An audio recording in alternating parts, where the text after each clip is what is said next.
함께 말씀을 나누는 것은 구약성경 예레미야 28장을 보겠습니다.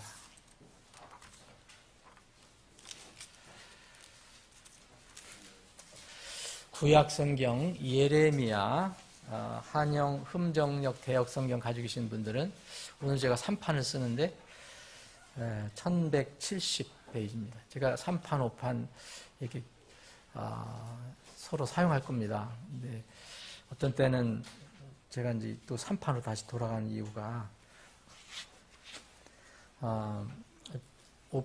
5판이 불편할 때가 있어요. 아직 익숙하지 않아서 여기도 이해를 해주시기 바랍니다.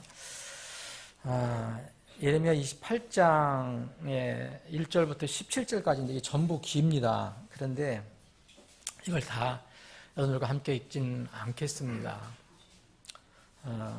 이 부분을 몇 군데 제가 여러분들께 읽어 드릴 텐데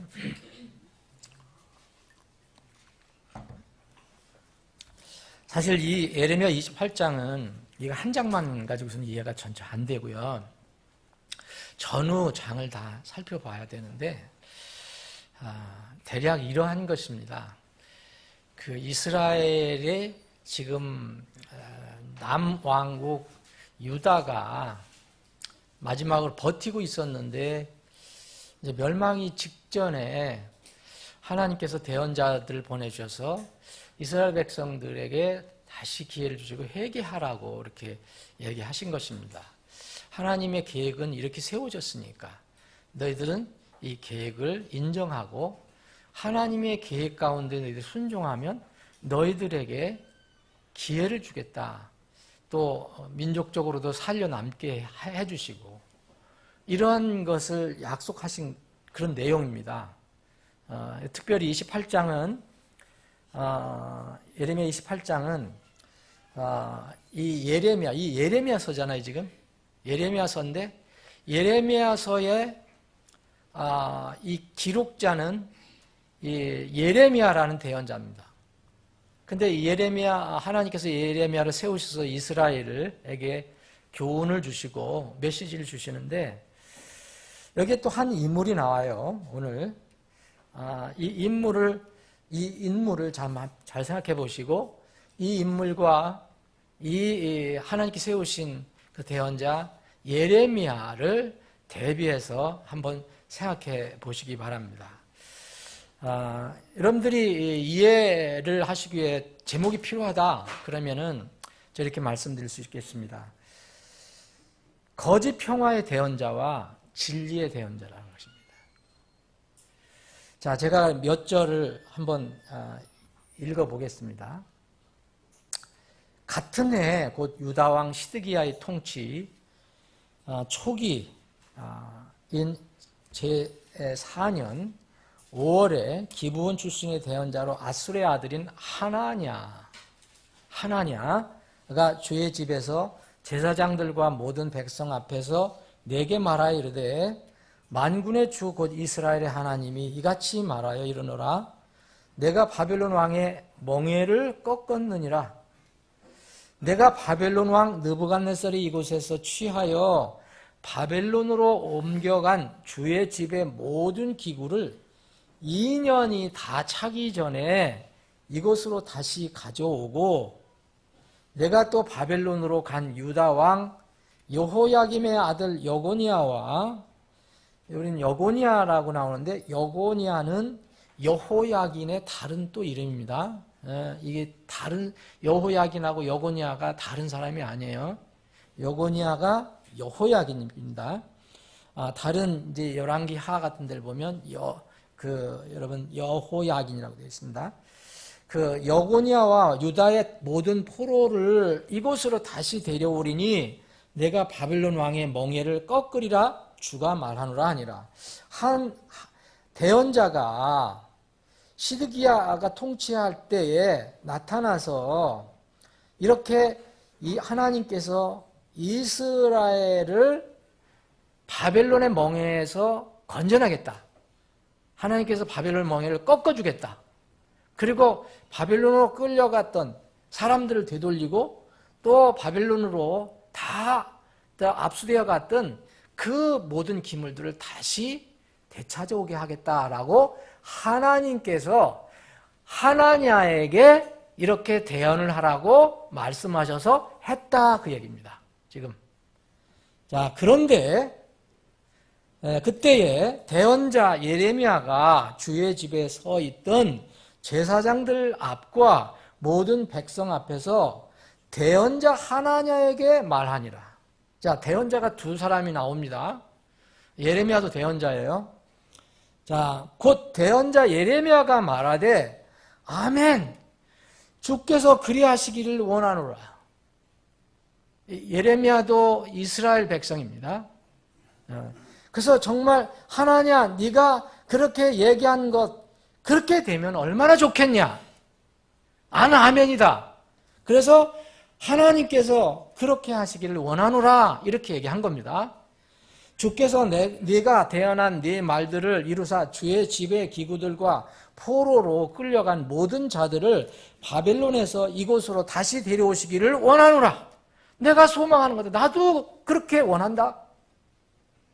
7절, 그럼에도 불구하고 이제 너는 내가 네 귀와 모든 백성의 귀에 말하는 이 말을 들으라. 여러분, 하나냐라는 대언자에게 하나님께서 이렇게 말씀하셨다고 해서 하나냐가 백성들 앞에서 얘기한 겁니다. 근데 예레미야도 똑같이 대언자인데 하나님께서 이렇게 나한테 말씀하셨다. 네가 말한 대로 되면 나도 참 좋겠다. 근데 나에게 말한 것은 이것이다 라고 얘기하는 겁니다. 나와 너 이전에 옛적부터 있던 대언자들이 많은 나라들과 큰 왕들을 향해 전쟁과 재앙과 역병에 대하여 대언하였느니라. 이미 예레미야 이전에도 여러분 많은 대언자들이 이스라엘의 운명에 대해서 대언한 것이 있습니다.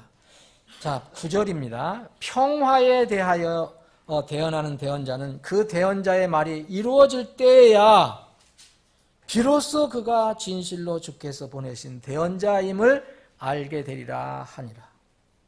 자, 이제까지 이게 무슨 얘기냐면요. 하나냐가 지금 뭐를 선포했어요? 이스라엘에게? 평화를 선포했잖아요. 자, 이제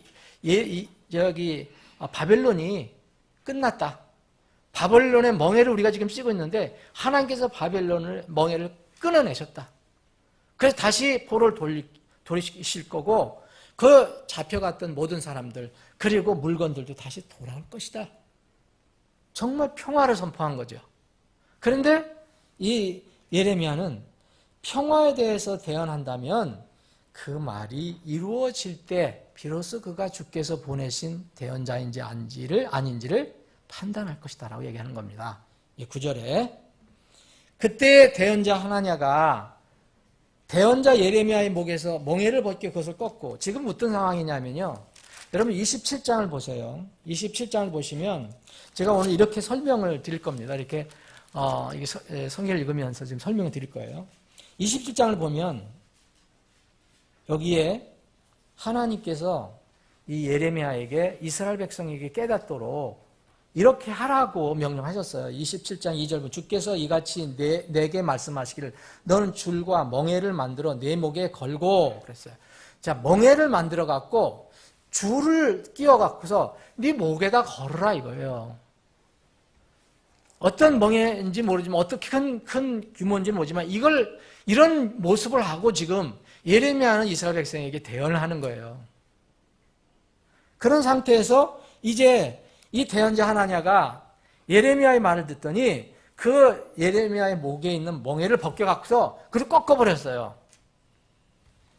모든 백성 앞에서 말하여 이르되 주가 이같이 말하노라. 내가라는 하나님이요 2년 기간이 다 차기 전에 모든 민족들의 목에서 바벨론 왕 느부갓네살의 멍에를 이와 같이 꺾으리라 하며 대언자 예레미야가 자기 길로 가니라. 더 이상 이 하나냐하고는 얘기할 의미가 없구나. 그래서 자기 길로 돌아갑니다. 12절 대언자 하나냐가 대언자 예레미야의 목에서 멍에를 꺾은 뒤에 이제 하나님께서 직접 말씀하세요. 그때에 주의 말씀이 대언자 예레미야에게 임하니라 이르시되 가서 하나냐에게 말하 이르기를 주가 이같이 말하노라 네가 나무 멍에들을 꺾었으나 아마 예레미야가 메고 있었던 것은 나무 멍에였던 것 같아요. 그것들 대신해서 쇠 멍에를 만들리라. 누구 말씀입니까? 하나님 말씀입니다. 결국 여기서 어떤 사람이 진정한 대언자인지 드러났습니다. 그래서 하나님께서는 이 예레미야 대언자와 하나냐 대언자를 이렇게 비교해서 이렇게 말씀하신 겁니다. 만군의 주 이스라엘 하나님이 같이 말하노라 내가 쇠멍에를 이 모든 민족들의 목에 걸어 그들이 바벨론 왕 느부갓네살을 섬기게 하였으니 그들이 그를 섬길 것이요 또 내가 그에게 들의 짐승들도 주었느니라 하니라. 15절부터 16절 17절 이에 대언자 예레미야가 대언자 하나냐에게 이르되 하나냐야 이제 들으라. 다시 예레미야가 하나님의 말씀을 듣고 하나님에게 나타나서 하나님의 말씀을 전한 겁니다. 대언자가 대언자에게 주께서 너를 보내지 아니하셨거늘 네가 이 백성으로 하여금 거짓을 신뢰하게 하는도다. 그러므로 주께서 이같이 말씀하시니라 보라 네가 주에게 반역하는 것을 가르쳤으므로 내가 너를 지면에서 없애리니 네가 이 해에 죽으리라. 금년 죽으리라 이거예요. 하매 17절 이에 대언자 하나냐가 바로 그의 7월에 죽었더라. 아버지 하나님 오늘 저희들에게 말씀을 주셨는데 이 말씀이 한낱 귀에서 귀로 흘러 지나가는 말씀이 되지 않게 해주시고 우리의 마음속에 깊이 자리 잡고 뿌리를 내리는 그래서 우리의 믿음의 방향이 어떻게 설정되어야 할 것인가를 가르쳐주는 인도해주는 말씀이 되게 해 주시옵소서. 거룩하신 예수님의 이름으로 기도합니다. 아멘. 이스라엘이 이 왕국 유다가 열강에 둘러싸였어요. 여기 아시리아나 바벨론이나 이집트나 항상 이 어려움을 당했어요. 근데 이 상황은 뭐냐면 이제 이집트도 저물어가고 아시리아도 저물었고 이제 하나님께서는 바벨론을 세우셔요. 바벨론을. 근데 이것을 거절하는 이제 주변국들이 이 남유다와 연합해서 바벨론을 대적하려고 하는 거예요. 그러니까 하나님께서 여기에 보면 14절에도 보면 여기 이스라엘뿐만 아닙니다. 남유다뿐만 아니라 하나님께서 바벨론을 세워서 바벨론을 하나님께 쓰셔서 무슨 일을 하실 것이니까 너희들 그 멍에를 매라 얘기하신 거예요. 그런데 이 주변국들이 조그만 주변국들이 모압이라든지 이런 데가 이스라엘과 함께 이것을 거부하고 그 하나님께 정하신 그 멍에를 꺾으려고 하는 거예요. 그랬더니 하나님께서 내가 그러면 쇠멍에를 매게 해주겠다 얘기를 하시는 거예요. 여기 이 주변국은 27장 3절에 나와 있어요. 에돔, 모압, 암몬 족속, 두로, 시돈 이 주변의 조그만 나라들이 바벨론을 대항하려고 하는 거예요. 그 중에 이제 으뜸이 이제 여기 이제 남유다였어요. 그래서 이 하나냐라는 대언자가 거짓 대언자가 나타나서 하나님께서 이렇게 말씀하시더라. 그러면서 이제 바벨론이 망한다. 우리는 이제 바벨론의 속박에서 벗어나서 2년 내에 다시 돌아간다. 라고 얘기한 겁니다. 이게 이제 평화의 메시지예요. 평화의 메시지. 그래서 하나님께서도 여기에 보면 9절에 보면 평화에 대해서 대언하는 대언자에 대해서 얘기합니다. 이 오늘 본문 말씀에 보면 두 종류의 대언자가 나와요. 이제 익숙한 용어로는 선지자 혹은 예언자라고도 얘기하는 건데, 대언자라는 것은 하나님의 말씀, 자기가 만드는 것이 아니기 때문에 하나님 말씀을 이게 대신 들은 그대로 이렇게 전하는 사람이란 뜻에서 이제 대언자라고 쓰는 겁니다. 자, 그러면 이 두 종류의 대언자가 나오는데, 이 첫 번째, 여기 하나냐가 나왔잖아요. 이 하나냐는 하나님의 말씀이 아니라는 것을 우리가 이제 다 알게 됐습니다. 하나님의 말씀 대신 사람들이 기분 좋아하는 거, 그 따르는 거, 원하는 거, 이것을 하나님이 보내주신 뜻이라고 말하는 사람을 얘기합니다. 이 거짓 대언자죠. 그래서 여기 본문에서는 이것을 소위 평화의 대언자라고 얘기합니다. 특별히 예레미야서에서 이런 말씀을 많이 하는데 이유는 이겁니다. 예레미야는 눈물의 대언자예요. 눈물의 선자. 이유는 뭐냐? 하나님께서 이렇게 이스라엘을 심판하실 건데 이스라엘이 끝내 거절을 해요. 그래서 백성들에게 또 말하고 또 말해도 거절하기 때문에 맨날 눈물로 지새요. 하나님의 계획을 알잖아요. 예레미야는. 근데 백성은 무지하고 또 목이 강팍해서 듣지를 않습니다. 그럼 여러분 그런 상황 아주 모른다면 모를까 이런 사실을 알고 선포하는 사람이 그 선포의 대상이 절대 순종하지 않고 자꾸 이럴 때 어떻게 되겠습니까? 속된 말로 미치는 거죠. 그래서 눈물로 지새운 사람입니다. 예레미야가. 그래서 눈물의 대언자예요. 그래서 여기에 이 예레미야는 특별히 보면 평화라는 말을 많이 써요. 근데 이게 다 거짓 평화다. 하나님은 그렇게 말씀하시지 않는다. 예레미야 6장 14절에 보면 그들이 또한 내 백성의 딸의 상처를 조금 고쳐주고는 평안이 없는데도 말하기를 평안하다, 평안하다. Peace, peace. 평화로다, 평화로다. 이렇게 얘기한다는 거예요. 뭐냐면 이 대언자들이 나타나서 이 백성들의 딸, 그러니까 백성들 딸하면 딸만 얘기하는 게 아니잖아요. 이 백성의 그 마음의 상처를 조금 고쳐놓고 이제 평화가 와. 평화야, 평화라고 얘기한다는 거죠. 그럴 때 이것을 가증한 것이라고 얘기합니다. 하나님은 가증한 것이다. 하나님의 말씀에 반대에 얘기하는 것은 다 가증한 것. 8장 11절에도 똑같은 말씀이에요. 똑같은 11절, 11절 똑같아요. 대언자들이나 제사장들이 다 거짓말을 해요. 백성의 딸 상처를 조금 치료해놓고 가서 평안이 없는데도 하나님 보실 때는 평화가 없다. 평화가 없는데도 평화야, 평화야. 그것을 하나님은 그들이 가증한 짓을 행할 때 그랬어요.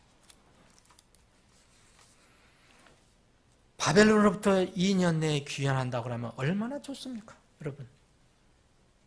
포로 생활이 끝나고 다시 돌아간다면 얼마나 좋습니까? 잃어버렸던 그 귀한 성전의 기물들을 다시 다 돌려보낸다면 얼마나 좋습니까? 그래서 이 예레미야는 나도 그렇게 되기를 원한다. 아멘. 주께서 그렇게 하시기를 원한다. 그렇게 얘기했습니다. 그런데 예레미야는 자기가 그렇게 기도 제목이고 원하는 것이지 하나님의 뜻은 그럼에도 불구하고 아니라는 거죠. 하나님의 뜻은 뭡니까? 하나님의 뜻은 이미 정해져 있어요. 뭐 정했냐? 2년이 아니에요. 바벨론으로 끌려가게 하실 때 70년이라는 기간을 주셨어요. 70년. 여기 29장, 이 다음 29장에 보시면 29장 여기도 마찬가지입니다. 29장에 보면 별 대언자들이 나타나고 점쟁이들이 나타나고 꿈꾸는 자들이 나타나고 그래서 뭐예요? 9절에 보면 너희에게 내 이름으로 거짓으로 대언한다. 근데 내가 그들을 보낸 적이 없다. 10절에 보면 주가 이같이 말하노라. 바벨론에서 70년이 찬 뒤에 이게 하나님의 말씀이에요. 너희들 바벨론에서 70년이 지나야 된다. 70년이 지난 뒤에 내가 너희를 돌아보고 너희를 향한 나의 선한 말을 이행하여 너희를 이곳으로 돌아오게 하리니, 이게 하나님의 뜻이에요. 이것을 미리 깨달은 다니엘은 그 유명한 그 다니엘의 미래에 대한 대언을 한 겁니다. 다니엘이 성경을 읽다가 하나님께서 이스라엘 백성이 70년 동안 이 바빌론에 있어야 된다는 것을 깨달았습니다. 다니엘은 어디가 있었던 사람이에요? 다니엘은 바벨론 포로로 붙잡혀갔던 사람이에요.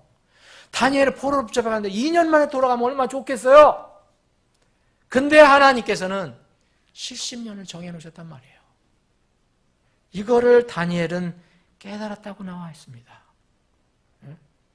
다니엘서 이 9장 2절을 보세요. 성경을 읽다가 70년이라는 것을 깨달았습니다. 여러분, 말씀을 듣거나 읽을 때 그렇다면 엎드리는 것이 우리가 할 일이지 거기에 이를 달면 안 됩니다. 거짓 대언자라는 게 바로 그거예요. 왜 거짓 대언자입니까? 사람을 기쁘게 하려고. 여러분, 이렇게 했을 때 박수를 얼마나 많이 쳤겠습니까? 여러분, 여기 있는 포로들 아마 지금같이 여론조사하면 99% 나왔을 거예요. 안 그래요? 여기 예레미야만 빼놓고 아예 돌아가는데 얼마나 좋습니까? 평화가 선포됐다는데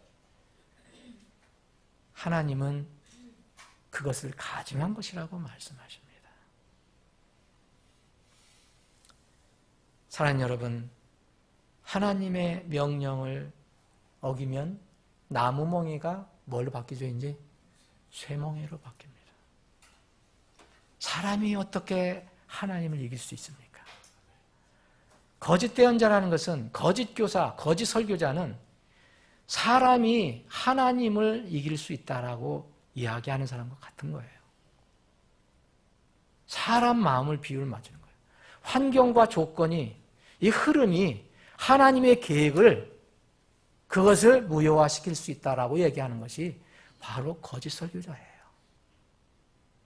그게 거짓 대언자입니다.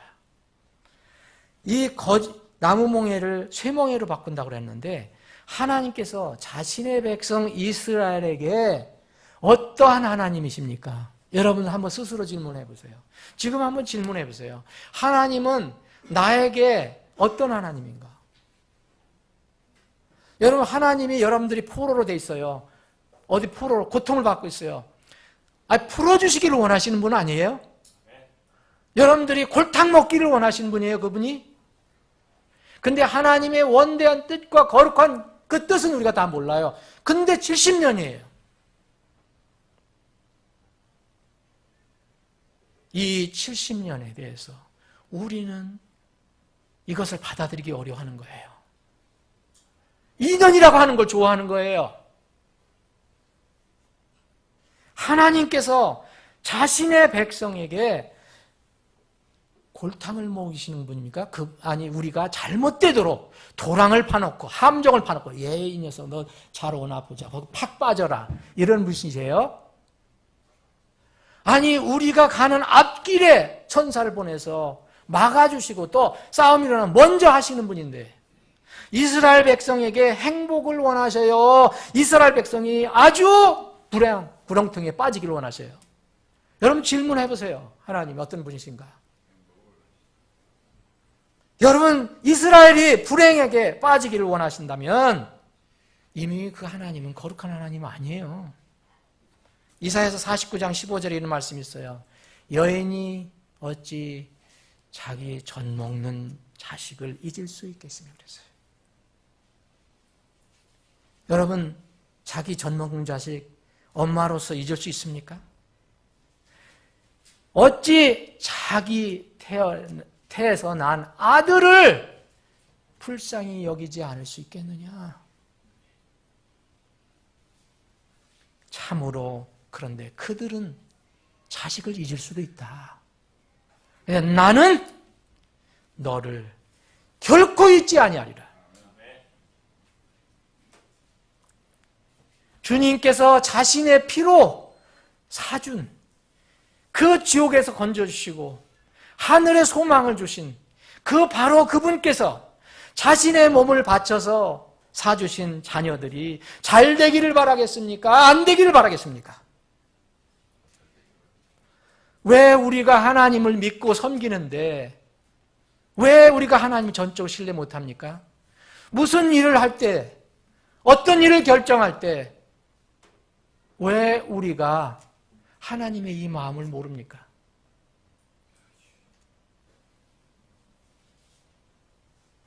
여러분 성경을 한번 살펴보십시오. 얼마나 많은 곳에 일부러 제가 이 말씀을 준비하면서 일부러 살펴봤어요. 얼마나 많은 곳에 하나님께서 우리를 위해서 얼마나 많은 것을 베푸시는가.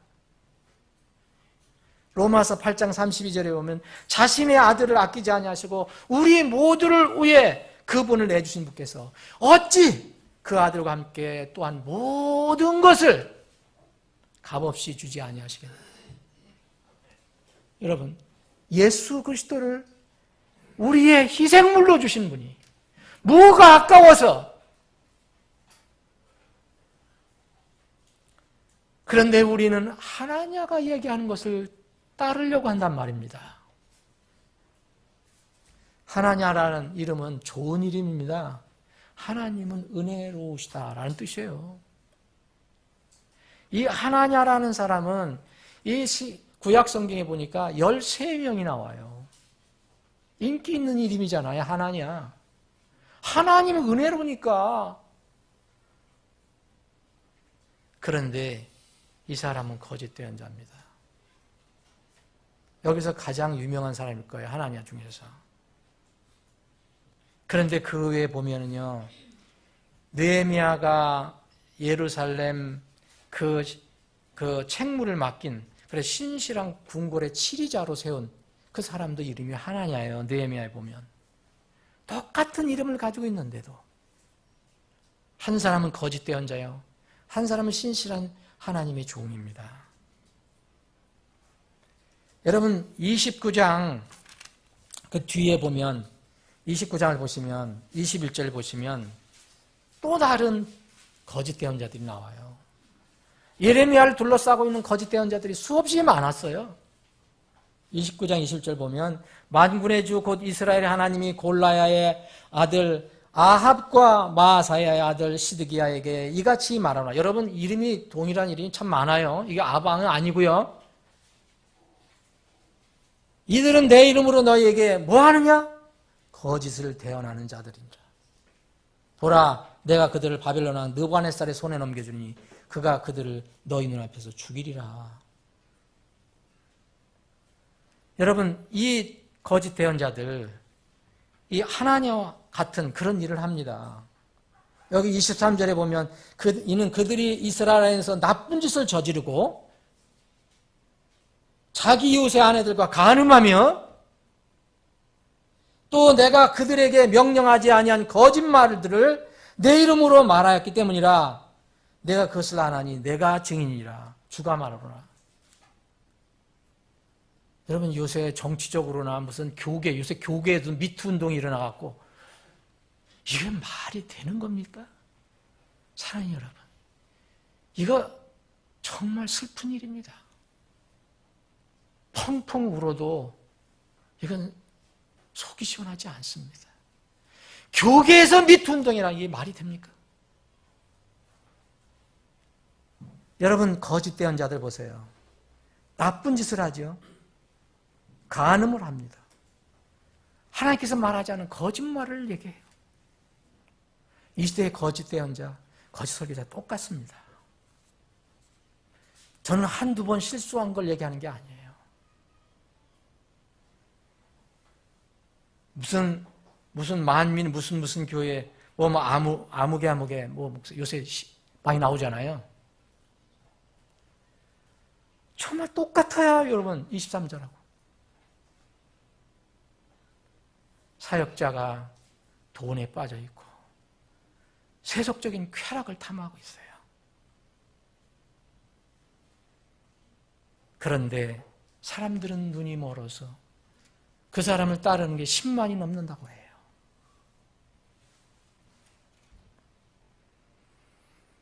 여러분 여기에 나온 이 스마야라는 사람도 있어요. 24절에 보면 또 스마야. 이 사람도 거짓 대언자예요. 응? 24절. 맨 거짓 대언자예요. 또 스마야라는 것도 좋은 이름이거든요. 그러니까 여기에 또 하나님의 사람도 있습니다. 근데 이 사람은 거짓 대언자입니다. 이런 사람들이 하나님께서 뭘 하냐면 거짓 대언자라고 얘기했습니다. 그럼 거짓 대언자가 아닌 사람들 어떤 사람이냐 이거예요. 하나님의 말씀을 받으면 자기 느낌이나 생각과 상관없이 그대로 가감없이 전하는 사람. 그가 빼어난 웅변술이 있고 빼어난 지식이 있고 빼어난 능력이 있고 모양새가 멋있고 이걸 얘기하는 게 아니고 혹시 말이 어둔하고 또 설교가 좀 서툴어도 하나님의 말씀을 그대로 하나님을 두려워해서 그대로 전하는 사람. 이 사람을 하나님은 참 대언자라고 얘기합니다. 여기 26장을 다시 보십시오. 여기 앞뒤로 다 봐야 됩니다. 26장 자 2절에 보면 주가 이같이 말하노라 주의 집들에서 서서 주의 집에서 경배하려고 오는 유다의 모든 도시들에게 내가 네게 명령하여 그들에게 말하라고 한 모든 말을 말하되 뭐도요? 한마디도 감하지 마라. 한마디도 감하지 마라. 우리는 그럴 권리가 없어요. 하나님의 말을 이럴까 저럴까 이렇게 할 권리가 전혀 없어요. 이렇게 하다 보니까 자 27장을 보시면 여기에 이 줄과 멍에를 만들어서 목에 걸고 또 자기 목에도 걸고 그 멍에를 만들어 갖고서 그 바벨론에 대적하려고 하는 조그만 나라들 다 또 보내라고 했어요. 그들에게 그 사자를 통해 갖고서 그들 주군이라는 왕들이죠. 그래서 뜻을 알려줘라. 하나님 뭐냐? 내가 바빌론 느부갓네살에게 이제 허락을 했다. 이거예요. 그러니까 너희들이 그것을 거절하지 마라.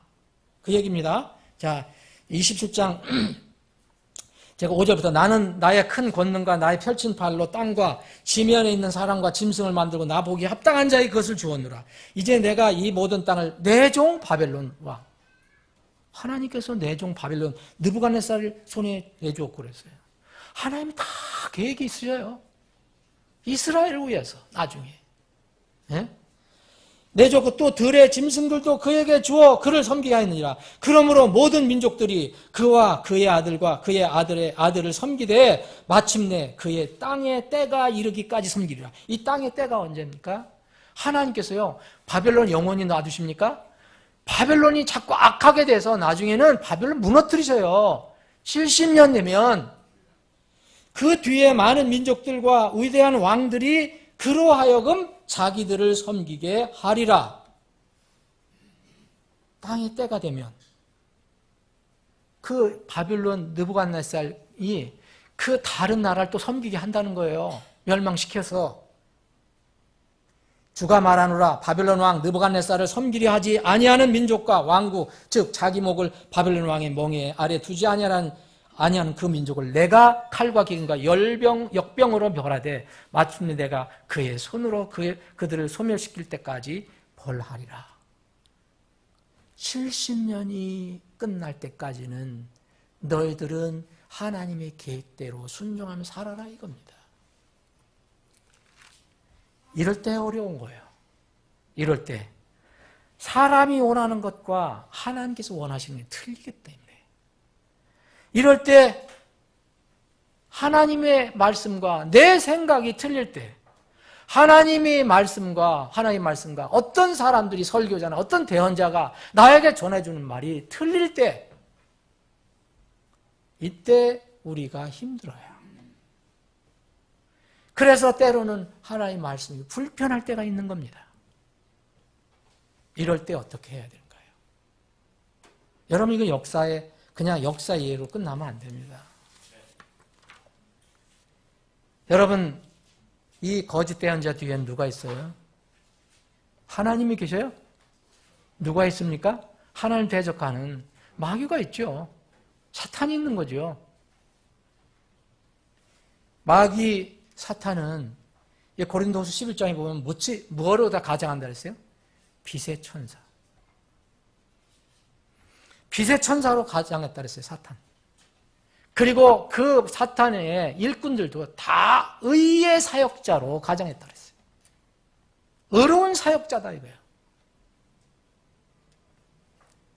그런데 마귀와 마귀의 사탄의 전략 전술은 이제까지 한 번도 변한 적이 없습니다. 전략과 전술이라는 말이 어떻게 튀어나왔는데 이것은 원래 이제 그 군사적인 용어잖아요. 전략하고 전술 같은 것 같지만 뭐 혼동에 쓰기도 해요. 그렇지만 엄격하게는 다른 겁니다. 전략은 영어로 스트래티지라고 그래요. 그리고 전술은 택틱이라고 해요. 이건 뭐냐면 전략은 전술의 상위 개념이에요. 전술은 전략의 하위 개념이에요. 그 뭐냐면 큰 목표는 전략이 될 수 있어요. 근데 이 목표를 이루기 위해서 이것도 궁리하고 저것도 궁리하고 막 하는 거 있잖아요. 이게 전술이에요. 전쟁할 때 군사용어로. 마귀는 전술이 있고요. 전약이 있어요. 전략, 어떤 목표가 있단 말입니다. 우리가 이것을 정말 알아야 돼요. 전쟁에 이기기 위해서 어떤 것을 목표로 삼는 거, 이거 전략이에요. 그런데 그것을 이루기 위해서 어떻게 할 것인가? 예를 들어서, 자, 우리가 발해 만주 지역을 우리가 거창하게 한번 정해봅시다. 만주 지역을 다시 수복하자. 이거 우리의 계획이다. 우리가 전략이에요. 그러면 만주 지역을 수복하려면 어떻게 하냐? 그가 거기 우리 이제 김성민 형제를 비롯해서 우리의 최정예 무슨 지금 뭐지? 김성민 형제가 특전사를 투입하는 거. 특전사를 투입해서 거기를 먼저 점령을 하자. 이건 전술이에요. 전술. 아니다. 그러니까 저기 하니까 기갑 부대를 먼저 보내야 돼. 전술. 아니다. 거기에 있는 사람들에게 스스로 일어나서 거기를 이제 무너뜨리게 할 수 있는 간첩을 파견하자. 이런 건 다 전술이에요. 근데 전략은 안 바뀝니다. 거기가 우리 땅이니까 회복하자. 이거는 안 바뀌어요. 제가 무슨 말씀 드리려면은 마귀 사탄의 전략은 한 번도 바뀐 적이 없어요. 여러분, 마귀 사탄의 전략이 바뀌면 이미 사탄이 아니잖아요. 그렇죠? 사탄의 전략은 뭡니까? 하나님을 대적하는 거죠. 그리고 사람에 연결시키면 사람을 구원받지 못하게 하는 거예요. 교회를 파괴하는 거예요. 그렇죠? 구원을 못 받게 막 하다가 구원을 어떻게 받아요? 그러면 구원을 받아서도 일도 못하게 하고 완전히 이상한 사람으로 만들어버리는 거. 아주 기형적인 크리스찬으로 만들어버리는 거. 이것도 마귀의 전략이에요. 근데 어떻게 할 것이냐? 이거는 바뀝니다. 야, 말씀을 오염시키자. 거짓 대언자를 보내자. 아니야. 교회 안에서 불화를 일으켜. 거기서 파당을 만들어. 이런 것들은 다 전술입니다. 여러분, 전술은 조금 바뀔 수 있지만 전략이 바뀝니까? 전략은 바뀐 적이 없어요. 바뀐 적이 없어요. 만약 전략이 바뀌면 하나님께서 미리 예언한 저기 무적행에 들어갈 이유도 없어요. 그죠? 회개해야 되니까. 회개했으면 왜 거기 들어갑니까? 그리고 영원한 불호수에 들어갈 필요도 없어요. 근데 성경은 불호수에 던져진 게 나와요. 마귀는 전략이 안 바뀌는 겁니다. 목표가. 사랑하는 여러분, 지금 평화라고 우리 주위에 너무 이야기를 하고 있어요. 절대 여러분 정치적으로 이해하지 마세요. 저는 영적으로만 여러분들하고 교통을 하는 거예요. 저의 목표는 여러분들이나 제가 영적으로 말씀 위에 튼튼히 서서 세상이 어떻게 되든 간에 주님을 바라보고 그 소망을 가지고 나아가는 거예요. 남북 정상회담인지 남북 순회회담인지 뭐 남북이 아니라 저쪽에는 뿡남 이렇게 얘기하더라고요.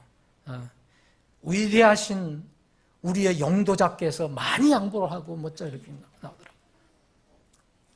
저는 여기에 대한 영적인 단상을 했어요. 사실은 제가 잠을 못 잤어요. 우리 집사람한테는 제가 몸이 좀 불편하다고 얘기했지만 뭔지 모르게 어제 잠을 3번 이상 깼어요. 모르겠어요. 왜 그런지. 마음이 평안하지 않아요. 우리의 삶을 둘러싸는 이 역사의 흐름을 우리가 부정하고 살 수가 없습니다. 인공위성 쏴갖고서 거기 타갖고 올라갈 수도 없어요. 여전히 우리는 이 상황 속에서 살아가야 돼요. 저는 여러분들과 제가 무엇을 하고 있는가? 영적 전쟁을 하고 있다는 것을 잊지 마시기 바랍니다. 영적 전쟁. 눈에 보이지 않는 영적 전쟁. 여러분, 영적 전쟁의 대상은 누굽니까? 사단이에요. 북한이 우리의 영적 대상이 아니에요. 전쟁의 대상이 아니에요. 사단이에요. 사단이 우리가 이제 그렇게 실제적으로 싸우는 대상은 사단이 움직이는 것들과 싸우는 거죠. 사탄이 만든 무신론, 진화론, 유물론 이것들이 바탕이 되어서 만들어진 게 공산주의 사상이에요. 공산주의를 이렇게 이상적이죠. 공산주의가 얼마나, 공산이라는 게 얼마나 좋은지 아세요, 여러분? 우리는 빨갱이 그런 생각을 하지만 공산이라는 게 얼마나 좋아요? 모두 평등, 모두 재산이 똑같다는 거예요. 공산. 얼마나 좋아요. 니께 내 거고 내께 내 거다. 근데 요새 이 사람은 니께 내 거고 내 건 내 거다라고 하잖아요. 실제 공산주의는 니께 내 거고 내 건 내 거다예요. 독재자들에게는. 이 공산주의를 이게 이루기 위해서 나온 것이 그 과도기에 나온 게 사회주의입니다. 공산주의, 사회주의는 뭡니까? 하나님을 근본적으로 부정합니다. 그 목표를 달성하는 과정에서 나온 이 사회주의, 공산주의, 그 원본인 그건 공산주의. 하나님 말씀에 기초로 하지 않아요. 그건 아무 상관이 없어요. 사람들이 만든 이상, 그 이상 이거에만 목표를 두고 있는 거예요. 근데 사실 이상대로 안 이루어져요, 여러분. 정말 이 땅에서는 사람의 힘으로 낙원이 이루어지지 않습니다. 하나님이 이루어 주셔야 되는 겁니다. 사람이 이루려고 하는 거 보타 그거 먼저 벌써 이것은 하나님에 대한 대적이에요. 이런 공산주의, 사회주의의 실제는요, 소수의 권력층을 위해서 다수의 백성이 자유와 민주를 저당해야 돼요. 그래서 소수의 독재체자가 자기들이 목표를 세운 대로 하는 거예요. 이것을 위해서는 뭘 합니까? 공산주의, 사회주의의 가장 으뜸의 전략이 있어요. 전술이 있어요. 전술. 뭔지 여러분 대충 아시죠? 공산주의와 사회주의의 전술은 선전선동이에요. PR입니다. PR. 우리 좋은 말로 하면 홍보예요. 홍보. 그래서 여러분 너무 그런데 너무 텔레비가 이렇게 하고 저렇게 하고 여러분 그거 진리가 아닙니다. 물론 사실도 있겠죠. 그러다가는 이제 선전선동 협상을 하고 회의를 하고 나중에는 변장술도 합니다. 공산주의나 사회주의는 이제까지 쭉 그렇게 해왔어요. 목표를 위해서는. 그래서 사실 그 미투 운동도 거기에 그런 사람들이 가지고 있는 것은 여러분 공산주의, 사회주의 깊이 들어간 사람들은요 성 개념이 없다 그래요. 도덕이 필요 없으니까요. 그것을 위해서 희생시켜야 되는 거예요. 사랑하는 여러분, 여러분, 이게 저도 여러분들 국민이고 저도 국민인데 이걸 어떻게 피할 수가 없잖아요. 근데 만약 정말 지금 이 텔레비나 무슨 방송에서 막 떠드는 것처럼 그렇게 되면 정말 얼마나 좋겠어요. 저도 이 하나냐가 태어난 것처럼 그렇게 되면 얼마나 좋겠어요. 예레미야도 그랬어요. 아멘. 나도 그렇게 될지어다.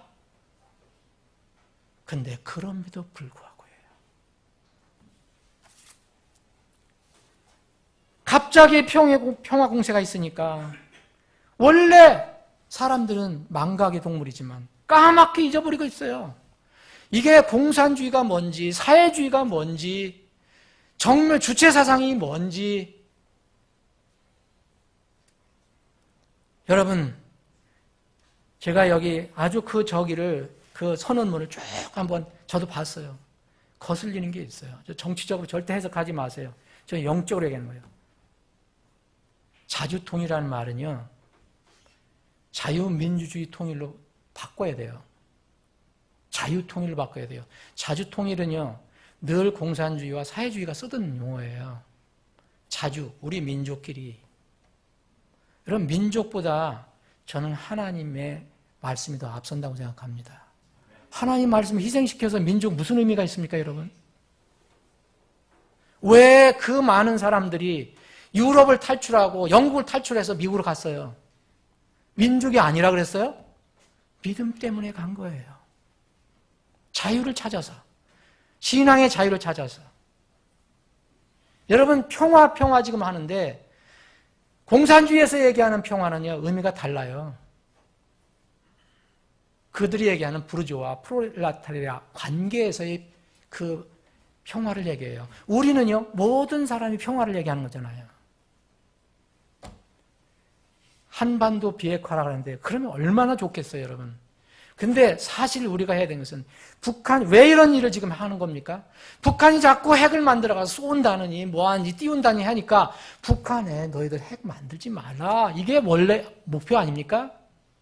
근데 어느 때 한반도 비핵화로 돌았어요.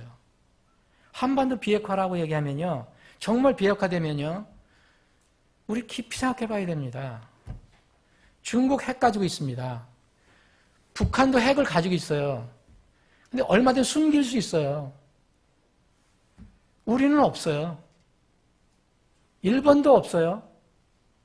우리는 왜 이제까지 버텼느냐 하면 미국이 전술핵을 가지고 있기 때문에 버틴 거예요. 여러분이 딱 약속을 해봐요. 한반도 비핵화 하면 미국도 못 들어와요. 약속을 하면. 지난번에 전술핵 잠수함이 들어오려는데도 우리가 막았잖아요. 들어오지 말라고. 사랑하는 여러분, 영적으로 무엇인지 바라보십시오. 우리가 한낱 무슨 싼 그런 민족적인 감정, 무슨 평화 공세, 정말 저도 그렇게 되면 얼마나 좋겠습니까? 그렇게 되면 얼마나 좋겠어요? 그 김정은이가 완전히 사람이 바뀌어야 돼요. 개과천선을 해야 돼요. 그렇죠? 마음을 바꿨을까?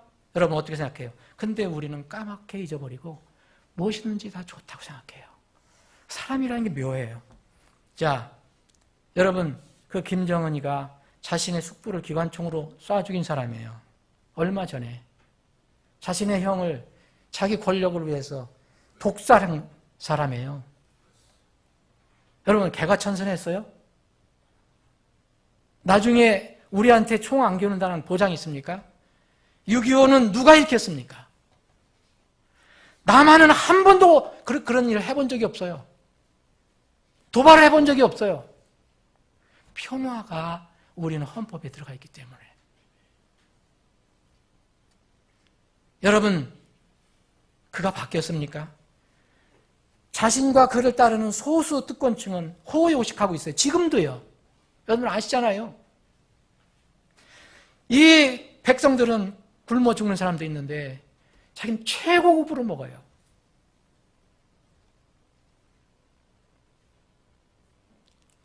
지금 이북에서 공산당이 어떤 일을 하고 있는지 여러분들 모르십니까? 이렇게 얘기하면 지금 이게 바뀌어져 가니까 왜 그렇게만 얘기하느냐 얘기할 수 있어요. 저도 그렇게 되면 다시 한 말씀드리면 너무 좋겠어요. 하나님을 대적해서 전국에 우상을 세워놨어요. 김일성, 김정은이. 거기 가서 절을 해야 돼요. 집집마다 다 사진을 붙여놨어요. 거기 절을 해야 돼요. 우리 지하교회 성도들이 예배를 드리려면 어떻게 하는지 아세요? 그것을 떼서 엎어놔요. 거기 쳐다보는 데서 예배를 드릴 수 없으니까 엎어놓고 예배를 드리고 다시 다른 사람들이 또 보면 안 되니까 다시 걸어놔요. 여러분, 이렇게 하는 3대 세습 공포적 정치, 독재 정치가 지금 끝났습니까? 여러분, 북한 주민 지금 노예로 다루지 않습니까? 일부 특권층에는 다 노예 아닙니까? 여러분, 제가 중국에서 만난 그 탈북자가 아니라 북한 사람들도 와서 일하는 게 뭐냐면 다 자기 돈이 없어요. 다 어디로 들어가요? 노동당으로 들어가는 거예요. 자기는 기본 생계만 유지하기 위한 것만 받아요. 이건 노예 아닙니까? 여러분들 월급 받아서 300만 원 월급 받아서 10만 원만 주고 290만 원 노동당으로 들어가면 여러분 돌지 않겠어요? 근데 그들은 그렇게 살고 있어요. 북한에 사는 여러분, 무슨 자유가 있습니까? 남한에서는 지금 인권운동가들이 무슨 자유, 평화, 인권을 얘기하는데 무슨 소수, 동성애 인권을 해줘야 된다고 난리인데 북한에 남한의 인권운동가들이 주장하는 인권과 자유가 뭐가 있습니까? 여러분? 있어요? 여러분, 출판 표현 자유 있어요? 거주 이전의 자유 있어요? 직업 선택 자유 있습니까? 여행의 자유 있어요? 어디를 갈래도 다 허가증이 있어야 되는데 여러분들 거기에 살면 제가 보기에는 한 달도 못 돼서 돌 거예요. 그죠? 이렇게 자유를 만끽하고 사는데 차라리 자유 아니면 죽음을 달라 그럴지도 몰라요. 여러분, 더군다나 종교의 자유가 있습니까? 치명적인 종교의 자유가 있습니까? 책을 마음대로 봅니까? 학문의 자유가 있습니까? 여러분, 북한에서 성경을 가지고 있을 수 있습니까? 여러분들은 있어도 안 보잖아요. 교회를 이렇게 자유롭게 다닐 수 있습니까? 소리내서 기도하고 찬송할 수 있습니까? 있어요. 해외에 노동자를 보내서 노예처럼 대우하고 임금은 다 탈취해가요. 여러분, 마약 장사하는 거 여러분들 공공연하게 알잖아요. 북한이. 달러 위조 지폐 만들어서 뿌리는 게 다 북한이에요. 여러분, 6.25 남침, 여기서 한국에서는 북침했다는 사람들도 있어요. 그 남침에서 수많은 동족들을 죽이게 한 게 누가 한 겁니까? 여러분, 6.25가 끝나고 나서 평화했습니까? 평화협정, 무슨, 여러분 몇 번 대통령이 전에도 만났잖아요. 어떤 대통령이 그랬어요? 회담하고 나서. 이젠 전쟁은 없다. 그랬죠? 분명히 여러분 다 기억하시죠? 그런데 그들이 그 말 지켰습니까? 여러분, 간첩과 무장공비, 제가 생각해 보니까 엄청나게 보냈어요. 여러분, 울진 삼척 사건, 모르는 사람 모르지만 무장공비 사건, 김신조 무장공비 사건, 간첩을 파견해서 대통령을 죽이려고 했고 영부인도 죽여버렸고 또 외국에 나가 있는 대통령을 죽이려고 폭발 사건을 일으켰고 여러분, 이거 누가 한 거죠? 칼기를 폭파했습니다. 금강산 여행객을 총으로 쏴서 죽였어요. 휴전선 목발을 지뢰를 슬그머시 내려보내갖고서 우리 장병들이 죽고 다리가 다 잘려져 나갔어요. 여러분, 서해안 교전한 거, 천안함 폭파한 거, 연평도 포격한 거. 이거는 말할 것도 없어요. 여러분들이 그 노동당이, 공산당이 남한에 대한 적화역을 벌인 적이 있습니까? 없어요. 만약 정말 평화협정을 맺으려면요, 북한 노동당 강령을 바꿔야 돼요. 거기에 적화 통일이라는 게 아직 생생하게 남아있어요. 생생하게. 사랑하는 여러분, 저는 이런 얘기를 할 때마다 이 탈북자들이 마음이 아파요. 지금 탈북자들이 한숨이 나와요. 우리가 하는 지금 확성기로다가 자유를 알리는 것도 지금 끝냈어요. 전단지 살포도 금지했어요. 법으로 하면 이제 그 하면은 또 벌금 물고 감옥 가야 돼요. 얼마 전에 파주에서 보낸 풍선에 띄운 이 전도지가 날려보냈는데 이것도 못할 거예요. 이거 벌써 수년 전부터 한 건데 어느 탈북자가 한국에 와서 간증한 게 있어요. 청진에서 이것을 받아봤다는 거예요. 청진. 이게 다 끝납니다. 사랑하는 여러분, 지금은 거기서 우리가 평화하지만 정치범 수용소에는 지금도 15만 내지 20만 명이 갇혀져 있어요. 무슨 교화대, 무슨 일반 감옥, 이걸 빼놓고 정치범 수용소. 여기는 대부분 누가 있는지 아세요? 예수님 믿는 사람들입니다.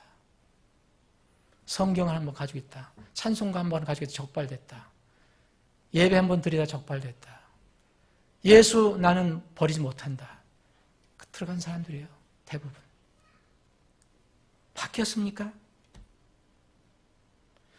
다시 말씀드리면 저도 이번에 남북 순회가 합의한 일 정말 이루어졌으면 좋겠어요. 그런데 공산당이 공산주의를 버릴 수 있습니까? 라고 한번 물어보세요. 왜 이렇게 했느냐 하면 저는 보면 지금 미국하고 우리나라하고 세계가 압박 정책을 했잖아요. 먹을 게 없어졌잖아요. 이제 인민들이 전부 다 막으니까 이거 몇 년 못 갑니다. 이렇게 하면. 그러니까 이제 살 길을 찾으려고 하는 거죠. 저는 그렇게 생각합니다. 그런데 이들이 주장하는 것이 뭐냐면 공산 일당 김씨 왕조 독재 체제를 보장해달라는 거예요. 그러면은 이제 조금씩 열겠다 그런 뜻이겠죠. 이게 아마도 이제 중국식 그런 공산주의, 사회주의 체제를 꿈꾸는지도 몰라요. 등소평이가 했잖아요. 자본주의 일부를 받아들였습니다.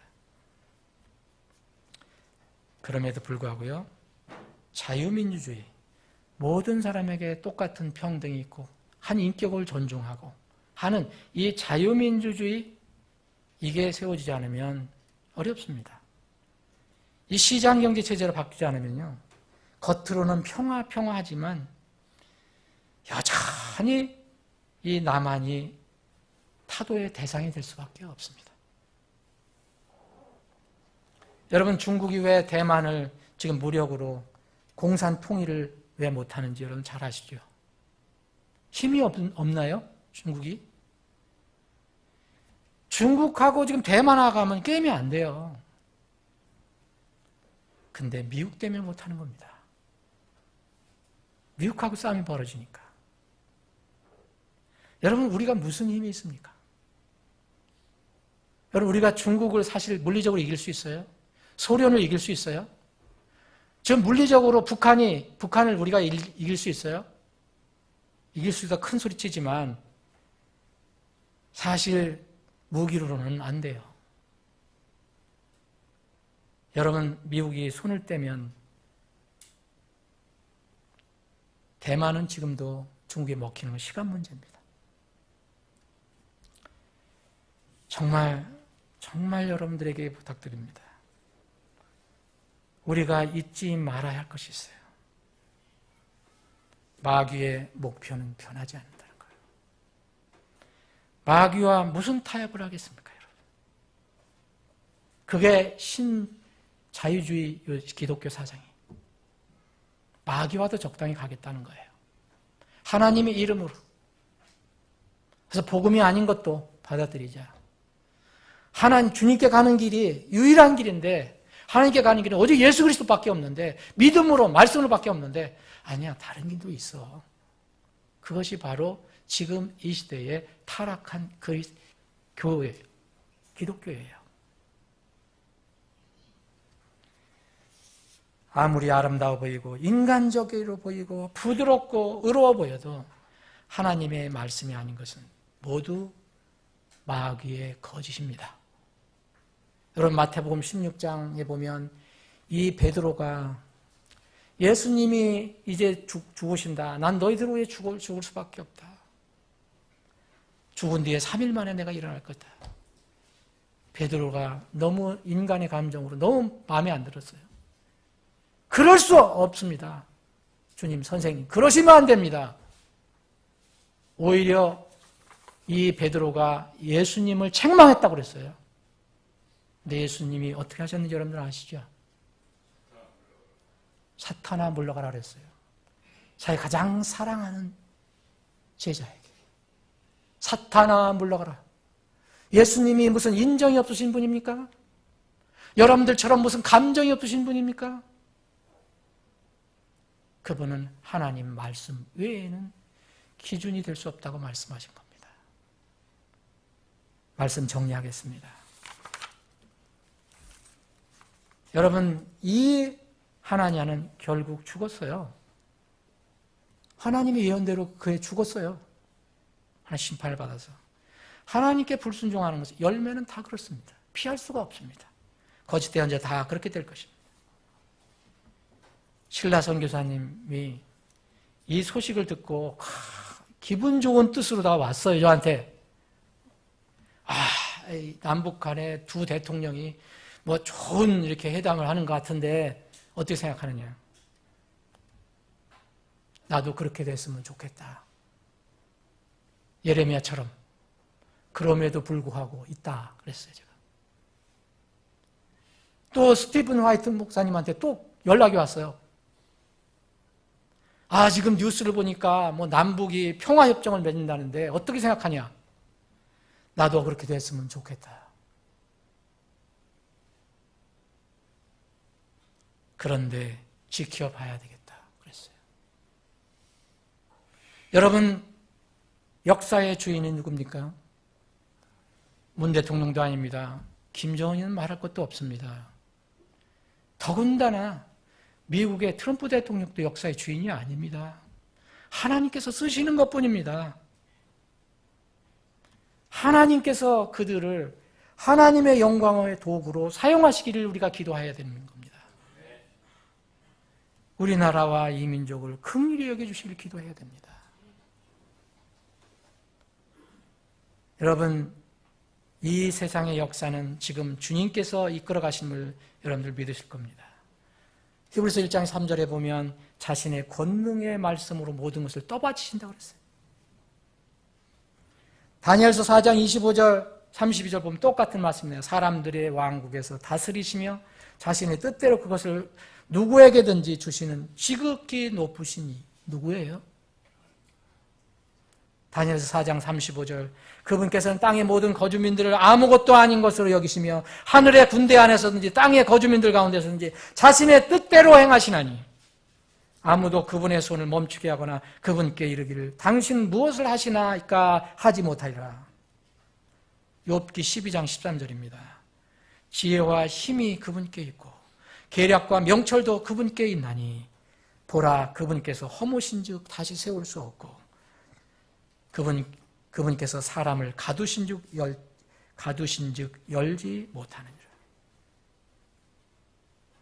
욥기 12장 23절, 그분께서는 민족들을 흥하게도 하시고 망하게도 하시며 민족들을 크게도 하시고 다시 작게도 하시니라.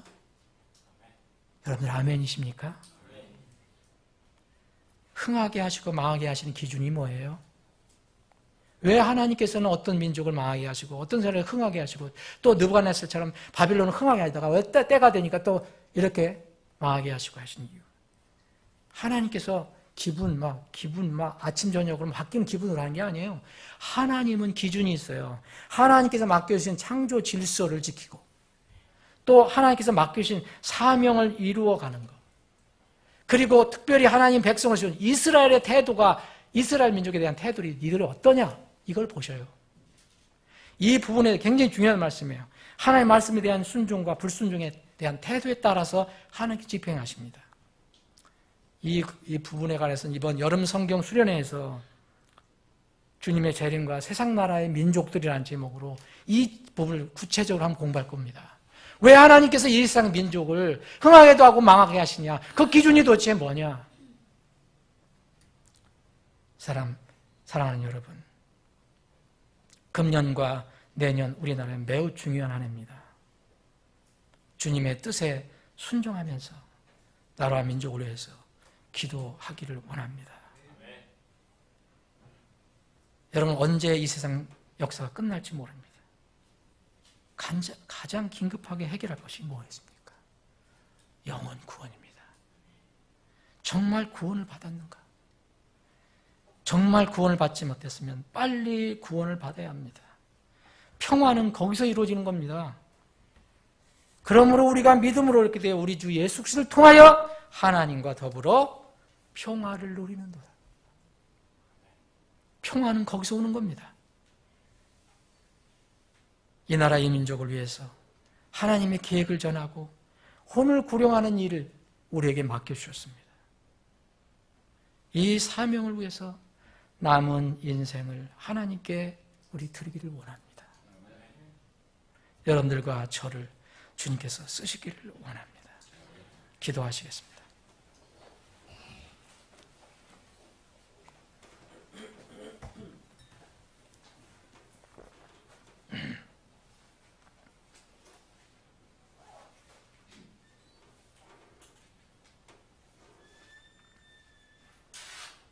여러분, 진정한 평화는 예수님 그 자체입니다. 이사야서 9장 6절에 보면 예수님을 이렇게 표현했습니다. 놀라우시니 계획자요, 강하신 하나님이요, 영존한 아버지시요, 평화의 임금, 통치자다 하겠습니다. 평화의 왕자, 평화의 왕, 평화의 임금, 평화의 통치자 누굽니까? 예수님입니다. 하나님을 제외하고서는 평화가 이루어질 수 없습니다. 결국 아무리 사람이 약조를 맺어도 깨질 수밖에 없습니다. 이 나라, 이 민족의 평화를 위해서 우리가 무엇을 해야 될 것인가를 깊이 생각해 보시기 바랍니다. 여러분들 중에 혹시 마음에 평화가 없는 분이 있습니까? 그것은 남북 정상이 우리 평화조약을 맺자 해서 내 마음에 평화가 생기는 게 아닙니다.